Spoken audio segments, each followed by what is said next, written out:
In the last lecture, you learned how to improve website performance and speed. And in this lecture, we're going to cover the final point in the technical part of our SEO checklist, and that is really to take the Google Mobile Friendly test. So you can see that I've got it linked up here, and it's going to be very quick and easy to take this test. Now, before we get into this, let's look at why this is even important.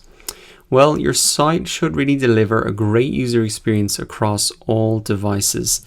And now that a lot of people search on their mobile devices, for some sites that can be 30, 40, 50%.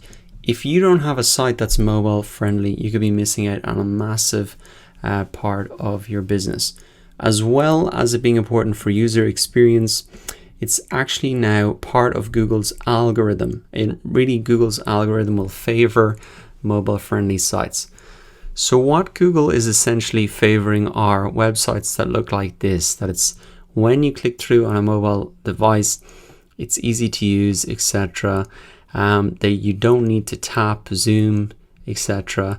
and have an experience like this, because ultimately Google wants its users to have a great experience. And if Google is sending people to websites like this, then it's going to be a bad experience for users. So that is why Google is putting pressure on website owners to have mobile friendly sites, because all around it just delivers a better experience for people.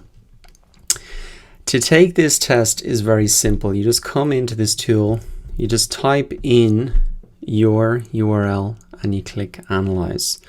Only going to take a couple of seconds to process, and essentially we're going to get a green or red light to show if we've got a mobile friendly site. So I've got the green light here, it's all good, I've passed the test, and essentially you should really do the same, because you definitely want to get this fixed before you even go on to try to create content, etc., because a lot of people won't be able to access it easily, and you're going to get a lot of people leaving your website.